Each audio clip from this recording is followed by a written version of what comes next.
Where are you going? Lori just asked me to make an art safety video. No, Pano. You can't just make another boring safety video. You gotta play the game. What game? She comes to all these lengths to bring you in and call your phone and bring to your office, and all you got is, oh, I'm just gonna make another boring safety video. No good? No, it's the timeless art of safety instruction, Pano. You gotta do the dance. Oh, I don't know. As you well know, I'm a bit of a photog myself. I got this. Yes, come on, give it to me. Come on, work it, work it. Oh, yeah, own it, own it. Here, a few minutes. Oh, yeah, this can't miss.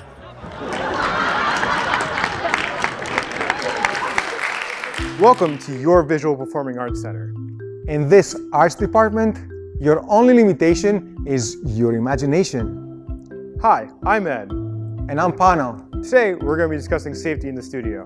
But before we do that, I would like to talk about a few things that are applicable to everyone.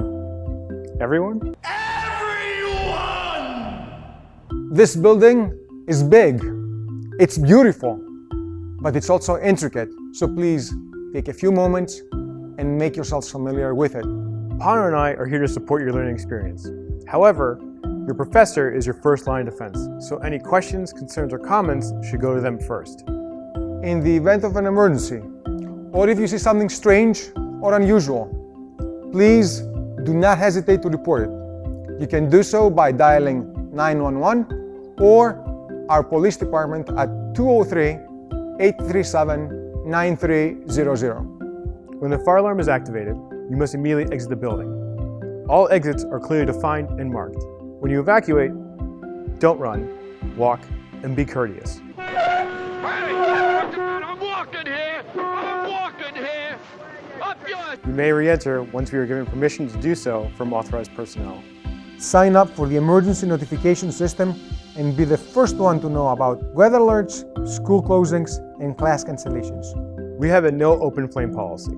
What that means is no incense, no cigarettes, no candles, birthdays or otherwise, or any other thing that may produce heat or an open flame. Yeah. You see his Instagram? He's so extra. Whoa. Hey, what are you doing? This is a break glass device. In the event of an emergency, use the hammer and break the glass. This action will make two things happen. The University Police Department will be notified and mobilize a response, and the door will lock from the outside, but you can always exit if you choose to do so. If you work with oil-based materials, beware of the hidden danger of spontaneous combustion. The chemical reaction between the carbon-based oils and the combustible rags will generate heat. If the heat is not dissipated, the rags may burst into flames without an external ignition source. It is a fire hazard we keep hearing about in America from a very common product. A week ago, it happened at a restaurant. It happened at a home. Fire starting without even a spark, and the cause, linseed oil, the oil used to preserve wood. Use the red cans provided for disposal of the used rags. Some studios are equipped with eye wash stations. Locate them before you need them. To operate the eye wash, push the lever down, open your eyes, put your face in the water, and please hold for 15 minutes. After that, please let your instructor know. So what do you say we take a look at some of our studios? Sounds good, Pano. Are you excited? Woo! Wow! Wow! Wow! Come with us.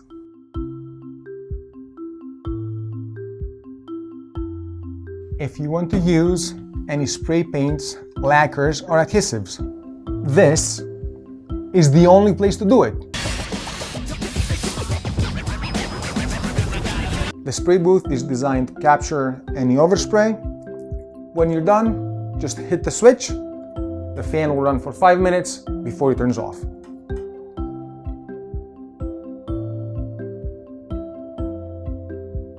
Welcome to the painting studio. Depending on what kind of work you're doing, you may be using water-based or oil-based paint. However, regardless, neither one of them go down the drain. These are toxic chemicals, and the regulations state that. Pour them right down the drain, Mr. Kim.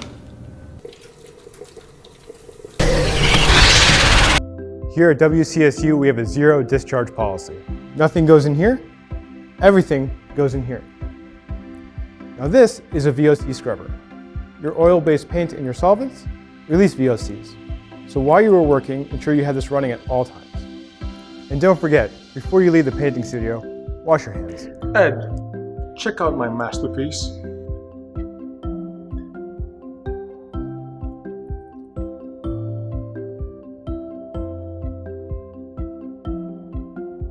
Photography, as you can see, involves a lot of chemicals. These chemicals, when improperly used, can cause permanent damage to your clothing and to your skin. Therefore, ensure prior to any use of these, you have proper protective equipment on, and you have consulted the safety data sheet prior to the use. This is the entrance to the dark room. Welcome to the dark side. Where's those headlight glasses?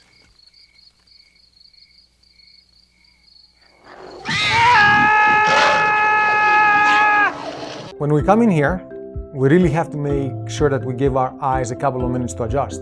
Correct, Pano. Also ensure if you have any purses, loose clothing, or backpacks, it's underneath your cubby. Also, while you're working with your chemistry, keep everything inside this basin. Some of the chemicals that we use contain silver. Silver is a heavy metal. It cannot go down the drain.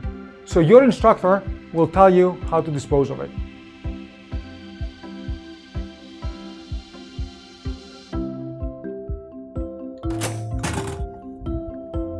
This is the sculpture studio.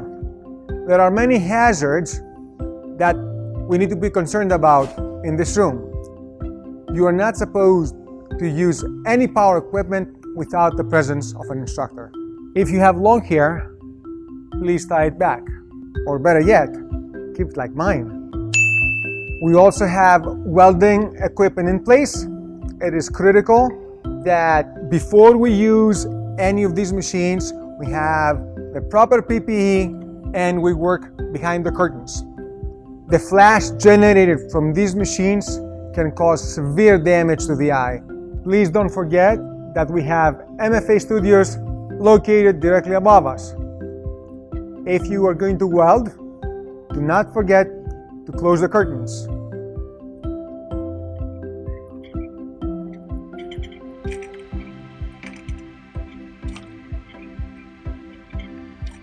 All this cardboard has been cut by hand. When your blade gets dull, please dispose of it in this sharps container. All these sculptures have been baked in this kiln. This kiln operates at temperatures in the neighborhood of 2,000 degrees. When the heat is on, you can't touch this. You can't touch this. This device right here is a fume hood. When you superheat metals, fumes are generated. If you breathe in those fumes, they can be extremely damaging to your lungs. This device right here is a snorkel. Keep this right below your breathing zone, and it collects all those fumes and keeps them away from your lungs.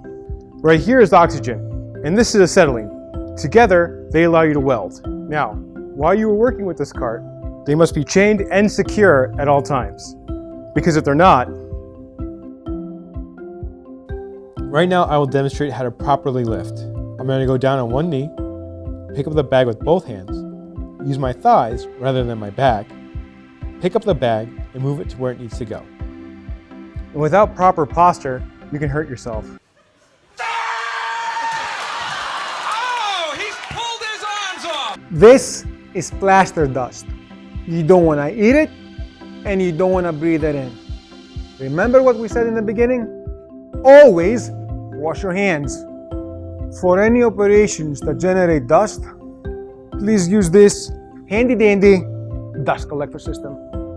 Prior to the use of any equipment while in the studio, always be sure that you are familiar with the equipment, you only use authorized equipment with it, and 3, know where the emergency stop is. And don't ever adjust with your hands. That's how you lose them. What do you think? I know it's not a video, but It's the embodiment of safety. Oh my God, Pano. Lori, wait, I put my trust in the wrong person. The keyboard was tasteful. It's the art of safety instruction.